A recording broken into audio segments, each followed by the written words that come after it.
आपको अक्सर लोग कहते होंगे ना कि तुम इतनी ओवर थिंकिंग क्यों करती हो, इतनी इमोशनल मत हो यार, अरे छोटी सी बात है, इतना क्या बुरा मान जाती हो।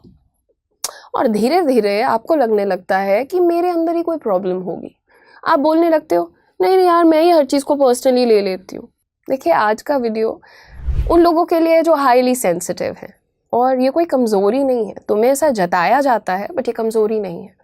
पता है, जो हाईली सेंसिटिव लोग होते हैं वो सिर्फ अपना दुख नहीं पहचानते, वो ये भी देखते हैं कि दूसरों को भी तो कुछ बुरा लग सकता है। वो उसके साथ भी वैसी बात करते हैं जो शायद उन्हें बुरी ना लगती अगर कोई उन्हें कहता, और अगर कोई चीज़ बुरी लग सकती है तो वो कभी नहीं कहते। तो प्लीज़ इसे अपनी कमज़ोरी नहीं समझो। ये वीडियो आपके लिए है अगर आप हर चीज़ को डीपली फील करते हैं। हाईली सेंसिटिव होने का क्या मतलब है, सबसे पहले let's understand that.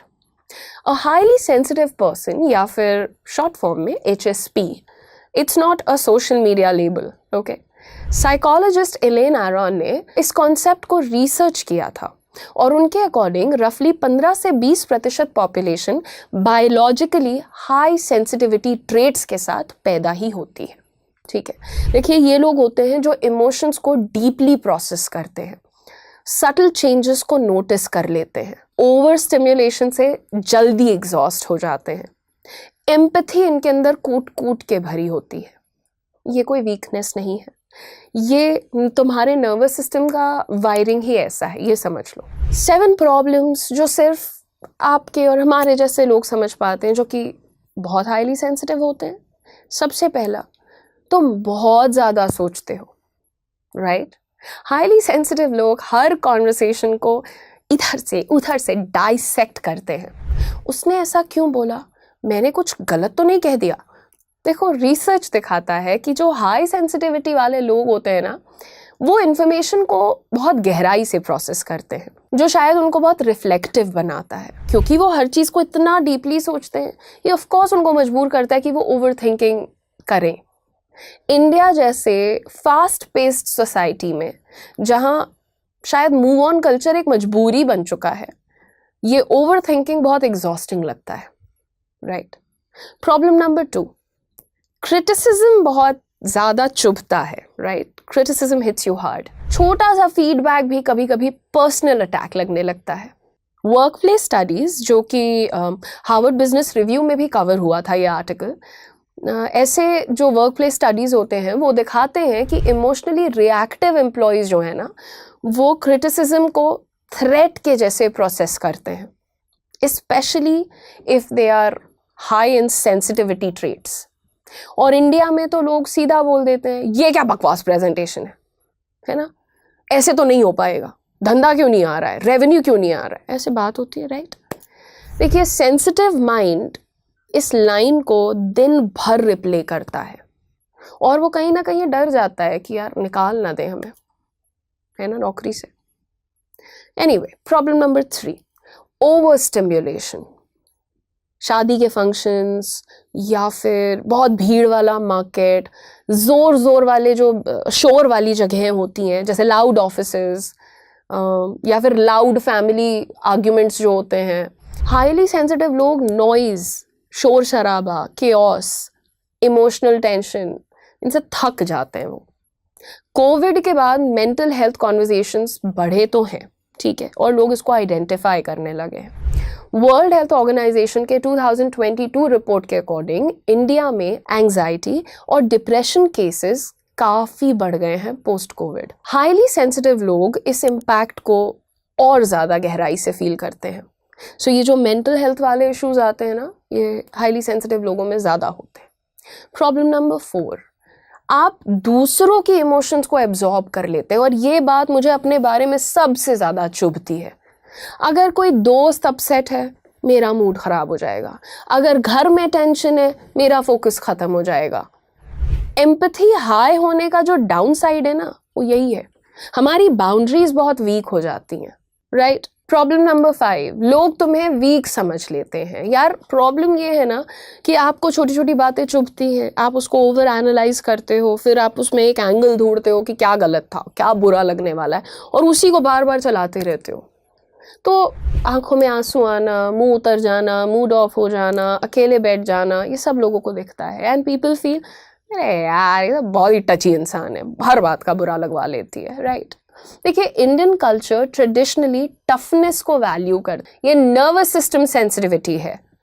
Highly sensitive people are creative, you know, they belong to creative fields: counseling, leadership, writing, designing, entrepreneurship.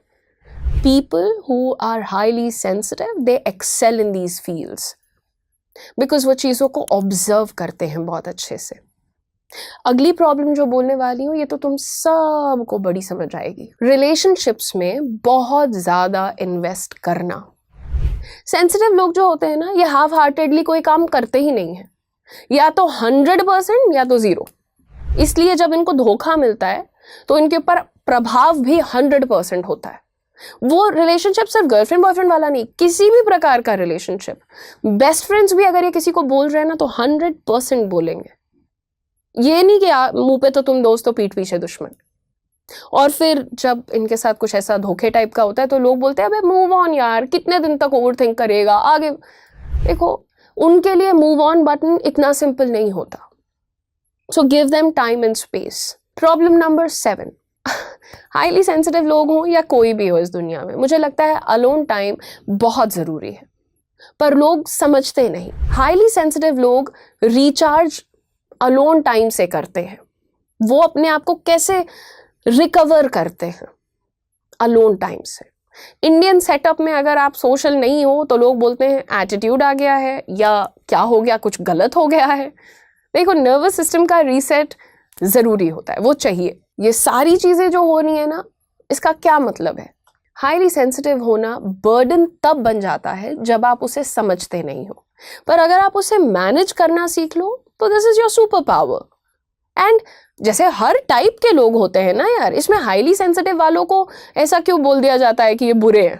नहीं, और मतलब प्रॉब्लम ये है कि बुरा तो बोलो, उन्हीं का फायदा भी सबसे ज्यादा उठाया जाता है।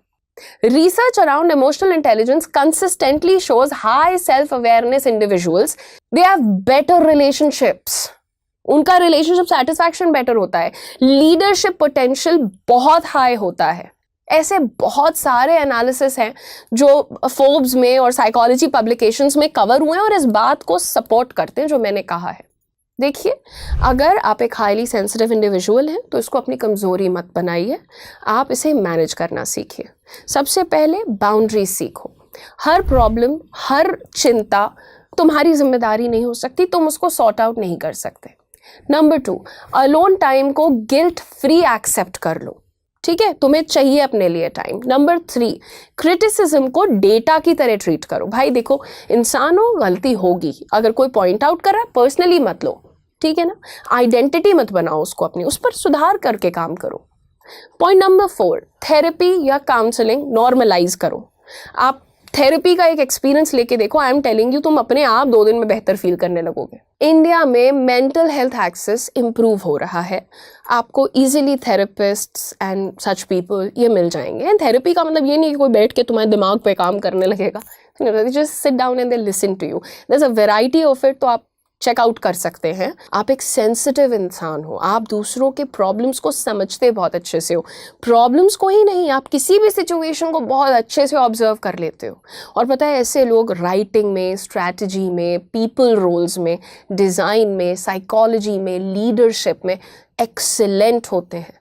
तो आप अपने करियर को इससे मैच करवा सकते हो। अगर आप हाईली सेंसिटिव हो तो आप प्लीज़ इसको अपना ब्रोकन हिस्सा नहीं देखो, है ना? आप थोड़ा ज़्यादा फील करते हो और यही तो आपकी खूबसूरती है। इस दुनिया को फील करने वाले लोग बहुत चाहिए।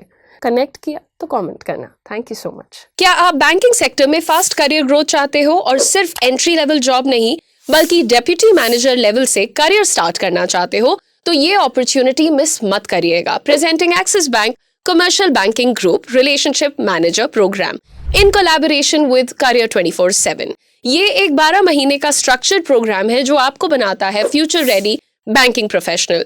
प्रोग्राम में आपको मिलेगा 2 महीने की ऑनलाइन ट्रेनिंग, 2 महीने residential campus training in our campus, 2 महीने internship at Axis bank branches and 6 months on the job training. और सबसे इंटरेस्टिंग पार्ट कि ये भी बेस्ड है earn while you learn model पर।